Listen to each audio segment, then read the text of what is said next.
Well, each week we bring an encouraging conversation from this busy and blessed journey of educating our children at home. While the title is Homeschool Solutions, of course, we don't pretend to have the answer to every question. It's our hope that this podcast will point you to Jesus Christ, that you'll seek His counsel as you train your kids in the way they should go. Hi, everybody. This is Jessica. I'm so glad to be with you today. I have a wonderful guest I cannot wait to introduce you to. I wanted to remind you really quickly that obviously we're approaching summer, and summer would be a great time to pick up one of my copies of my books. If you hadn't, Memory Making Mom. Obviously, summer is a great time to make some memories, and then Let Them Be Kids, Adventure, Boredom, Innocence, and Other Gifts Kids Need. Perfect summer read or beach read as well. You can find those on Amazon. Just search for Jessica Smartt. So, ladies and gentlemen, I would love to introduce to you our special guest today, Connor Boyack. Connor, I am so thrilled to be able to interview you. We are big fans over here. If someone has not heard of you, give us just a real quick overview of what you are up to.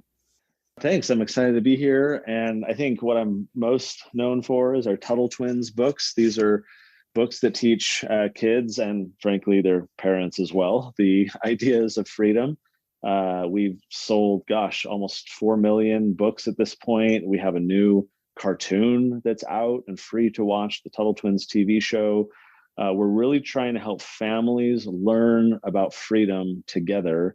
And, a lot of us as parents were never taught these ideas when we were in school. So what we've found is that a lot of parents value freedom, and these ideas of, patriotism and free markets and property rights or whatever, but they don't understand them well enough to teach them to someone else. And so they don't talk to their kids about it. And their kids are learning junk from teachers or textbooks or tech talk or whatever. And the parents are never transmitting their values or sharing their ideas because they feel like they don't understand them very well. So what our books are all about is helping mom and dad have a language with which they can talk to their kids about the ideas of freedom. Hey, let's read this story. Let's see how these ideas play out and learn about them. And then at the end of our books, we're like, here's discussion questions and here's, information that you can use. And we can all have family conversation about these ideas, talk about current events. And so I think that's why we've really tapped into something in terms of these books exploding in popularity, because there hasn't ever really been anything like it. And then when you look at how our world is going, a lot of families are like, my gosh, how do I talk to my kids about this craziness? And we're over here raising our hands saying, just get the Tuttle Twins books. It'll help them make a lot of sense of what's going on. So That's kind of what we're up to, and having a blast doing it. Yes, absolutely. And we are huge fans over here.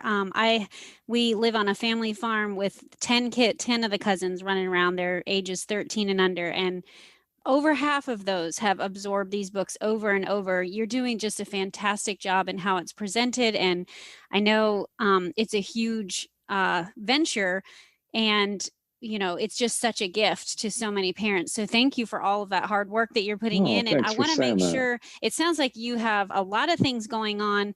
I did want to ask you about the TV show. How do people watch that? Where is that streaming? So you can watch it on YouTube. You go to the Tuttle Twins TV show Facebook page. They're posted there. We're distributed by Angel Studios. So if anyone's ever heard of The Chosen, it's the same company behind The Chosen. So you can go download the Angel Studios app and watch it for free. And that can hook you up to your Apple TV or your Roku or whatever. So just like The Chosen is free to watch, same thing with our cartoon. You just go download the Angel Studios app. And then the Tuttle Twins is in there, as well as a bunch of other cool stuff that they do. Got it. But it's all for free. And so we're trying to spread it as much as possible. That's amazing. And I'll make sure to link it in the show notes. But if they go to just Tuttle Twins, the website, that's going to loop us into all of this stuff because you have some books in the works, right? Tell us about the new one that's coming out that people can pre-order right now. Yeah, so we're making, I think, 5, maybe 6 different books this year that we're looking to publish. The biggest one, we actually just finalized it yesterday, is an American history book. So we've been working on this for 2 years. And this came about for me because I bought, about 2 years ago, I bought a dozen textbooks, social studies textbooks. I wanted to see how are kids being taught American history today. Mm-hmm. And look, we could say well, we're homeschoolers, but a lot of homeschoolers just, they buy the books Exactly. that are being used, and they're like, okay, let's read from this. We'll do it in our own way and at our own pace, but we'll still use these resources. So I said, I want to see how these resources are teaching American history. I buy all these books, I flip through them all. I was blown away. Look, And they Connor, all. can I Go ask, ahead. is this for like general public school, or did you even look at other curricula that homeschoolers may pick up? So what happened when I started 2 years ago is I asked in our community, I'm like, hey, for those of you who homeschool, which is about half of our Tuttle Twins readers, I said, what do you use for history? And they were all over the place. Most of them were like, we don't know what to use. There's nothing we trust. There's nothing good. A good chunk of them were using The Good and the Beautiful, which I think at that point 2 years ago was just starting to do some stuff. Our own family has used The Good and the Beautiful. Couple of them had said Becca, and a few other players like that. I primarily focused on getting just the textbooks that were being used, because this is like, when you talk about like percentage of overall kids learning history, that's Yes, where they're getting this material from. Okay. And so that's where I wanted to focus when I did this review. And all of these books, right, they all taught like names and dates and facts, right? Like on this date, this guy said this, and he fought this person, whatever. And like that's all important, I guess, but like none of these books taught the ideas. At most, they would say, well, they were upset about taxation without representation, but it's so much more than that. It's the Greco-Roman influence, the Judeo-Christian influence, the ideas of John Locke and classical liberalism, and there's so much depth to why the founding fathers did what they did. So I think of it this way: we all know the quote, "Those who don't learn from the past are condemned to repeat it," except we all do a piss poor job at teaching kids to learn from the past. We teach them about the past, right? We fill their head with dates and names and events and whatever. We teach them about the past. But the lessons is lacking. Right. The ideas, the philosophies, the tension between people and the government, the play for power, what incentivized people, what motivations, did they have to do things? As great a guy as George Washington was, he got started in this whole thing because he was trying to amass wealth in his land speculation, right? Like, what are these motivations that drive people to do these things? And so the other way all these books failed was none of them helped kids understand. We're in 2022 when we're recording this. None of these books help kids understand why what happened in 17 whatever is relevant to 2022. Right? It's like, oh, these things happen. Okay, great. And so what we've been doing for 2 years is creating an American history book that addresses these issues. It teaches, facts and whatever, right? Obviously, but like it focuses on the ideas. What were the ideas at play in history? And then how do those ideas relate to us today? Because if we're going to teach kids to learn from the past, we actually have to try to do that. And so at TuttleTwins.com/history is where we have a page that shares a little bit of information about this. And then there's a little sign up thing where people want to be notified when this goes on our pre-sale in June, July. That's where they can sign up to be ready for that. All right. We'll definitely include that in the notes. And is this leveled, or is this the idea of like you gather the whole family around and kind of go through the books together? Yeah, it's a lot like our children's books. So we're targeting this at like a 5 to 11-year-old range. It's the same. It's basically like 11 of our children's books in one. Each chapter, it's 11 chapters. Each one is kind of the length and the format and the style of one of our existing children's books. And there's 11 of them in what will be this big hardback, fully illustrated, meaty book. So the Tuttle Twins, I love the story twist. Is that carried through in the history books as well? Yes. So our book, we are not doing a textbook. It is not like, here's this thing that happened and blah, blah, blah. It is a series of stories. Wow. And so the whole book is a story. It's one arc of like going through the whole book of the Tuttle Twins kind of on their own adventure to learn history. Got and it. then each of the chapters is its own little mini story in which we share stories about history. So it's all storytelling. And because that's the way we learn, it's the way kids love to learn and retain information. And the worst thing we can do about history, to teach history, is to do it in a textbook format. So yes, I love it. Yeah, so it's all story based. Well, that's just amazing. Do you ever sleep or do you just work? You'd be surprised. I'm asked that question a lot. My work is my hobby, is Yeah. my energy source, is my everything. So if I'm not with family or Hmm. whatever, I'm quote unquote working and loving every minute of it. Your So it wife is. must be a good listener. Is she a good bouncing off place? Oh, she's great. She's my editor. She refines our stories. She helped us launch our TikTok account a few Oh, that's weeks ago. Like awesome. I'm surprised you she's have one. yeah, so am I. I didn't think we would, but I feel like I'd quit social media tomorrow if I could. I'm just disgusted with a lot of it, but it's where Yeah. people are, and I'm on a mission to reach and teach people. So I got to be where the people are. Yeah. And you and I chatted a little bit before I pressed the record button about Facebook and how we hate it and wish there was an alternative, and briefly tell everybody what you were just thinking about, because I think that's such a Yeah. cool idea. So literally before you and I started chatting, I had a meeting about this. We're trying to figure out how to create community, because I think one of the deficiencies of like a Facebook group or whatever, or a Telegram channel or whatever, is like it's not community. It's just like a stream of posts Mm-hmm. and that people can gather together and like chime in on. Great, but like what I would love to see, imagine if you could be like, I want to know who are all the Tuttle Twins readers in my city, so we can go have our kids have a play date, or go on a field trip Mm-hmm. together, or have a discussion group or a book club, or where are the Tuttle Twins car lovers, and we could all talk about our common interest. Like if we could create a platform or find a platform where people who are like-minded can actually connect, like geographically or based on other interests. Like I've even had people suggest like you need like a single parents, Mm-hmm. Tuttle Twins dating app or something like that. But Mm-hmm.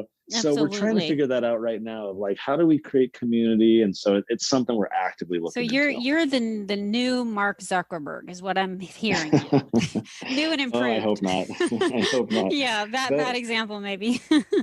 but the demand is there, right? Because like I think a lot of Absolutely. people feel alone.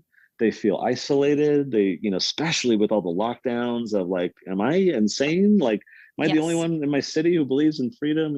And Right. the truth is there are a lot more of us out there than we know, but we just haven't really been connected in a very good way. And so we're trying to Absolutely. figure out how to do that. I don't know if we'll succeed. I don't frankly know if we'll make a full effort, but we're talking about it, and we think there's a need there, and we're trying to figure out what our Mm-hmm. options might be. One of my takeaways at this point is to just stay on top of what you're doing, because I think you're just cranking out good ideas. So hopefully everybody gives you a follow out there, so we can hear about how all these new ideas come to fruition. I didn't realize in just doing some research for this show that you had written so many other books, and I was really intrigued by your book. And I don't know how long ago you wrote it, if you still stand by it all, or maybe even all the more. But there's a book about skipping college. Is that the title? It is. Yep. So my question that I jotted down was really question mark. Like, tell me more So about that. I mean, do you mean for everybody? And if not, who would you give an exception to? And yeah, um, yeah, happy to answer that. So the answer is almost everybody. And the subtitle, so the book is Skip College, Launch Your Career Without Debt, Distractions, or a Degree. And to answer the question, you really have to understand the history behind higher education.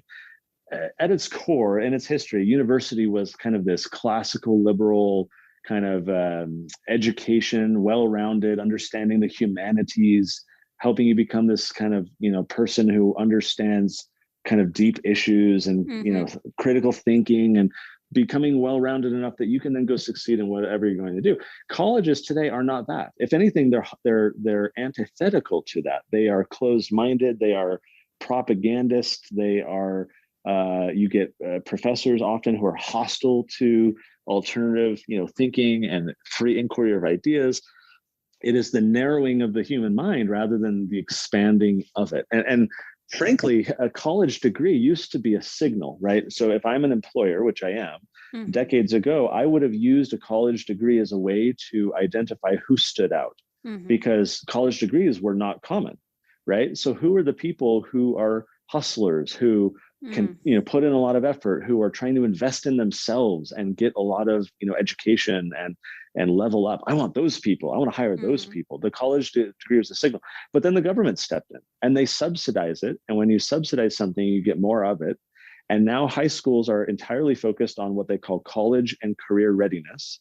And it's all about keeping kids on that conveyor belt. You get out of high school, you go into college. You may not know what you're going to do, but you got to go to college and, assume all that debt and just jump into that field. And so now that everyone's got a college degree, it's not a signal, it's noise. It's not a signal of competence anymore. It just shows that you can be a good rule follower and sit in your chair and, do your talk. And so, look, I am extremely pro education and pro, hustling and investing in yourself, but you don't need college to do it anymore. There are abundant resources online, where you can obtain the same education at a tiny fraction of the cost in a fraction of the time. And so if I'm an employer now, when people come to me and they tell me, like, and there are countless employers doing this now, dropping their college degree requirement, recognizing that it's not really a good way to sift through things. Employers today, with the abundance of information and opportunity, they want to see people who stand out. So how do you stand out if the college degree doesn't do that anymore? Well, what you need is a portfolio. You need experience. You need to do apprenticeships. You need to actually do things and not just sit in class for another 4 years. So my message to the homeschool community is, we are so anti-conveyor belt, right? Don't do the conformist thing and go explore the world and be creative and be bored and go be entrepreneurial, whatever.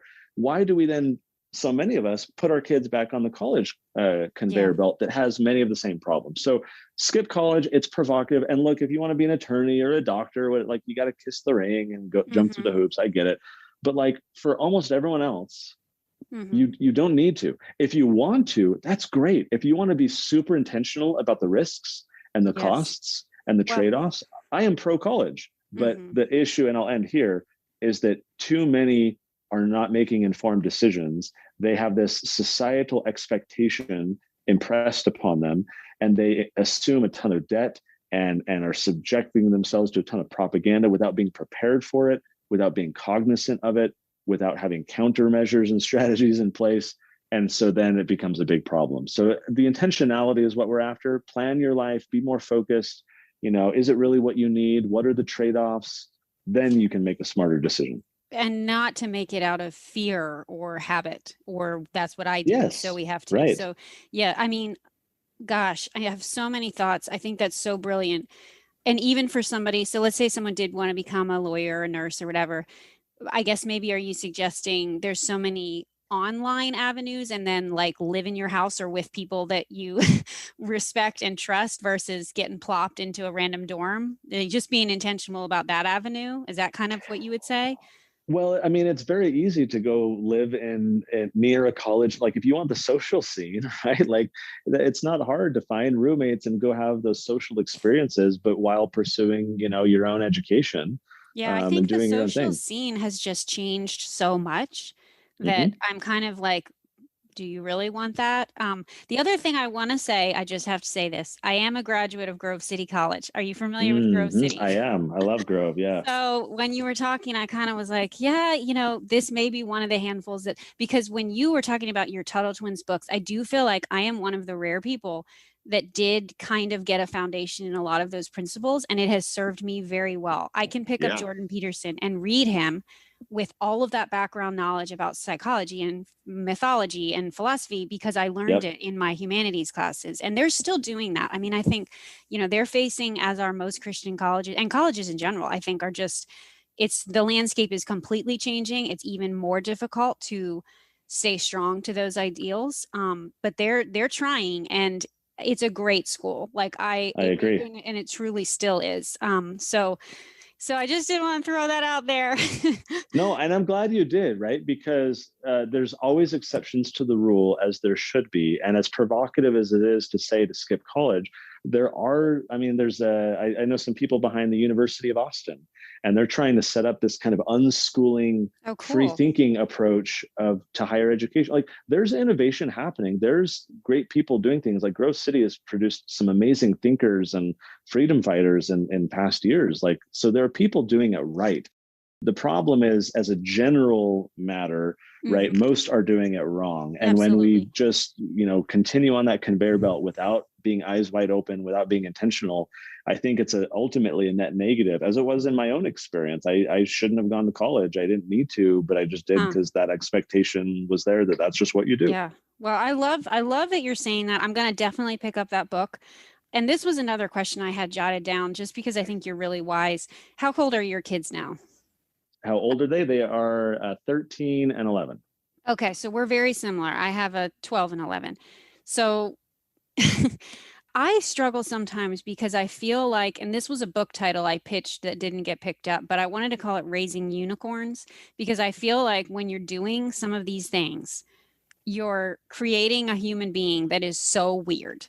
And I sometimes wonder, what is the future going to be like for our kids? And I don't know that I have like a very well articulated question, but I'm kind of like, I'm on board with you 100%. Like, let's raise them under these, ideals of what our country was founded on and, raising kids to think critically. And then sometimes I'm like, what in the world is going to happen to my little homeschooled kids when they like really hit the real world? I mean, they have glimmers of it. We're not totally in a bubble, but like when they're actually stepping foot into the real world, like what do you think is going to happen? I love this question, and topic, and I think about it a lot. So I'm a religious person, and other than scripture, I think the next most accurate thing about our society is the movie The Matrix. and Okay.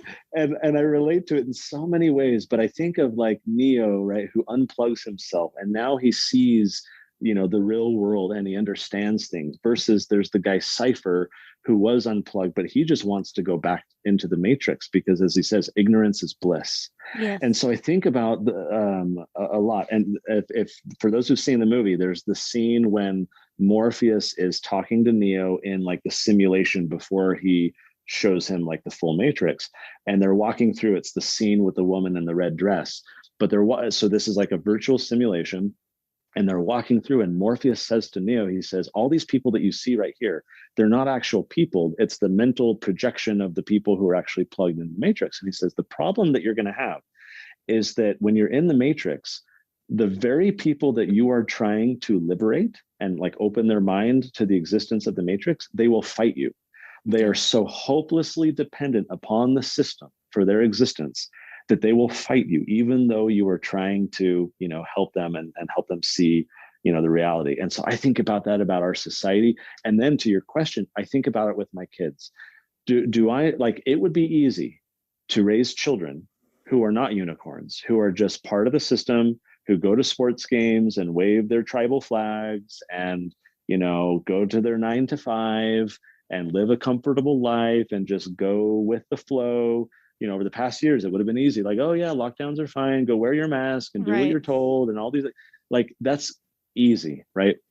And so then I think of the ship or the quote that like, ships are safer in harbor, but that's not what ships were designed for. And so do I want to raise kids that are going to be able to fit in, quote unquote, right, and be able to more easily relate to others and be part of society? Or am I so disgusted with the world and think they've gotten so far off track that even though my kids are going to have a quote unquote harder time and not really fit in and be hated by some people and be, opposed by a lot of people because of their decisions or beliefs or whatever, right? Is that the right thing? Ultimately, like, I want my kids to decide. I'm not going to like, totally dictate things. But from a parenting approach, like, I think of it this way, especially as a homeschooling dad.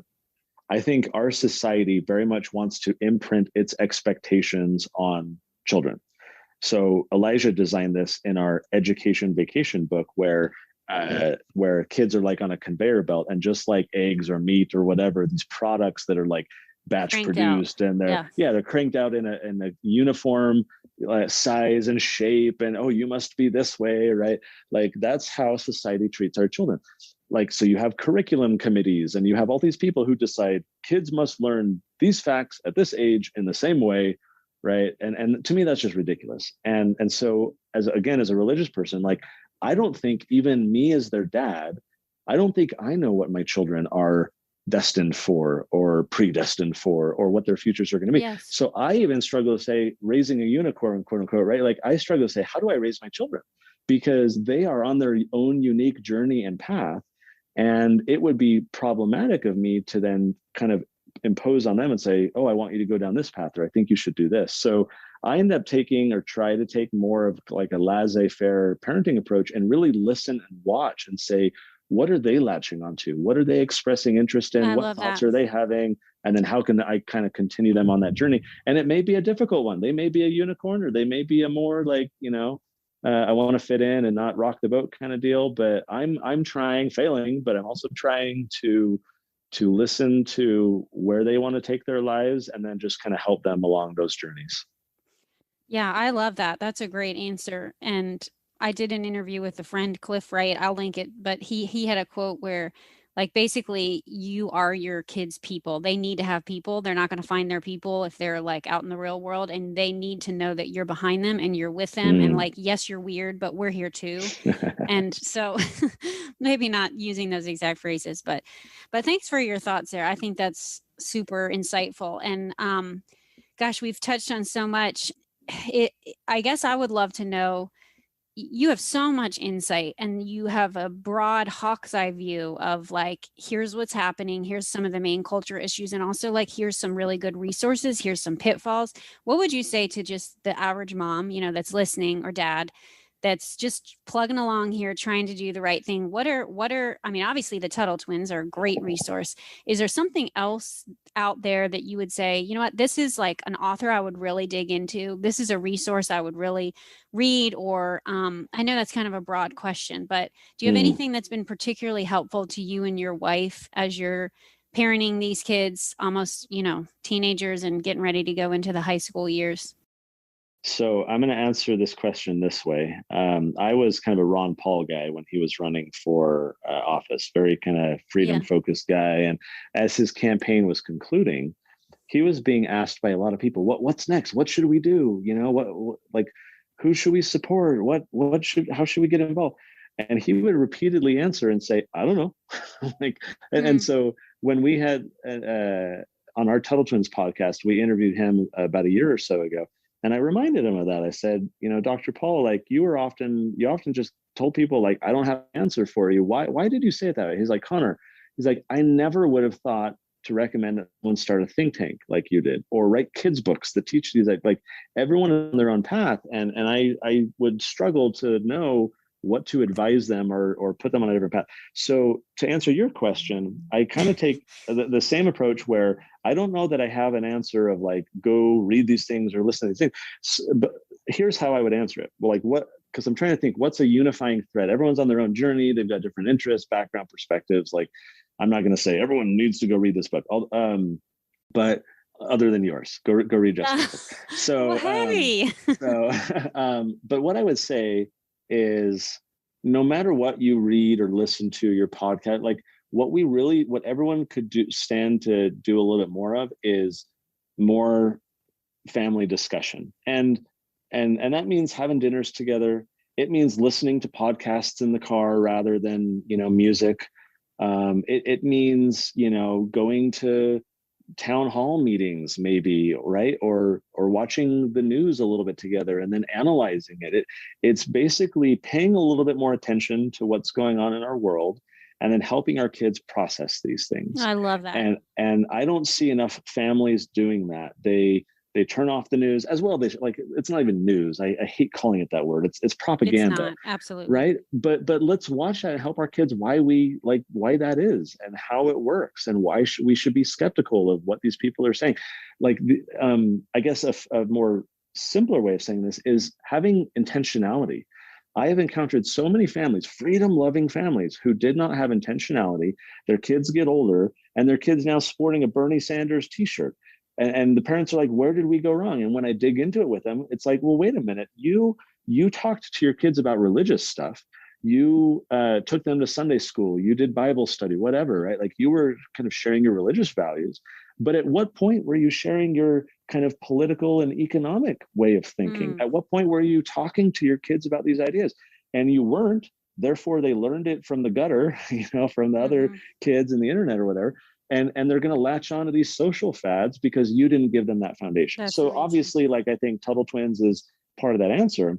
But even if you don't use our books, just have these conversations and ask your kids questions and dialogue about these complex current events and ideas. Because if you shy away and if you withhold your ideas from your kids, they're going to get them elsewhere. Yeah, and absolutely. you're not going to like where they get them from, probably. So do your part, have those discussions, be intentional. Along the way, you'll find all kinds of resources. You'll find your but just go search, go spend an hour on Amazon and poke around, go in your podcast app and noodle around, see what interests you, try something else. Like, and there's bring an your abundance kids into that with you. Totally. I love it. Okay, I know I said it was the last question, but I have just one more.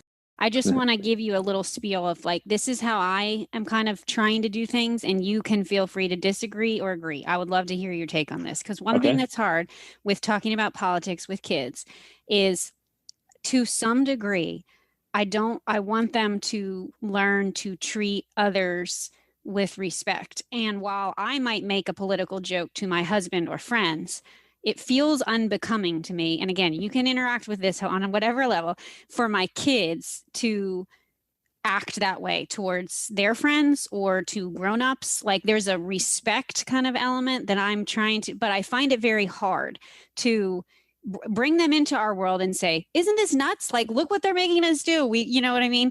But also to treat them, to have them learn to engage with a discussion with someone who disagrees in a manner that's respectful and not belligerent, because I think it is kind of easy to create these little, like, political parrots that actually turn out being kind of obnoxious.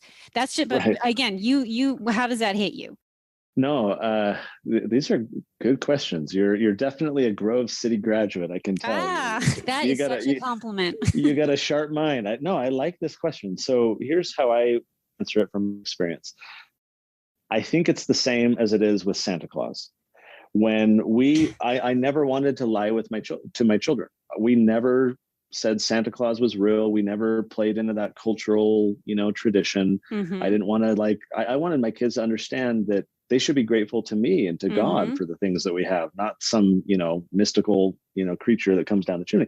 And so we never lied to our children, but we didn't want them acting all high and mighty that they knew the truth, and that they were going to go tell other kids and ruin their fantasies and be that kid, right, that did that. So it provided us an opportunity for kids to say, look, this is how we do things in our family. This is what we believe and think. This is what we want to teach you.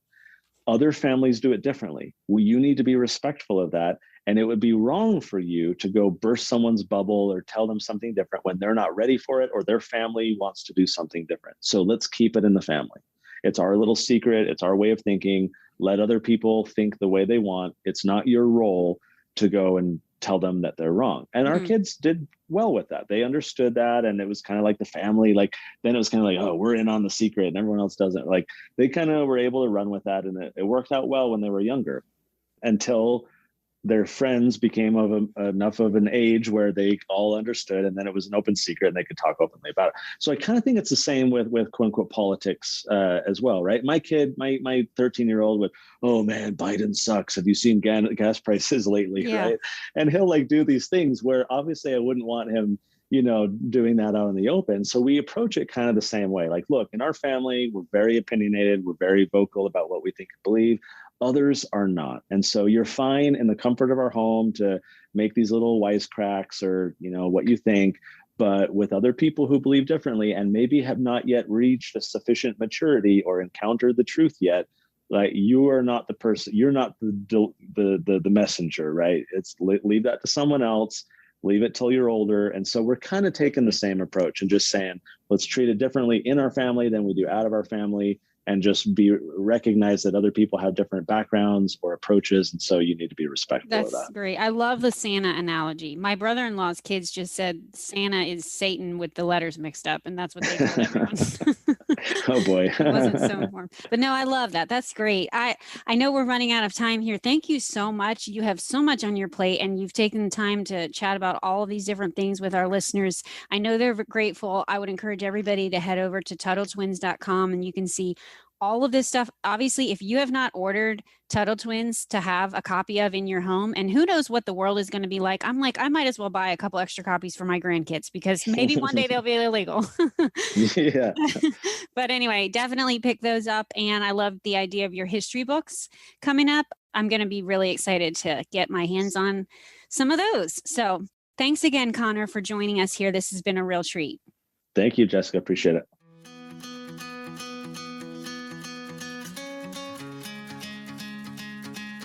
Guys, thanks so much for joining us this week on the Homeschool Solutions Show. You can find show notes and links to all the resources mentioned at homeschooling.mom.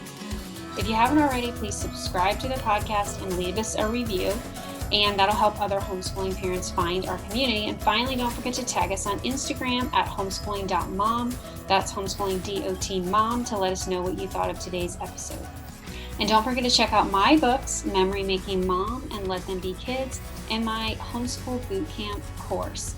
You can rock homeschooling, and I can help. Check the show notes for all of those resources.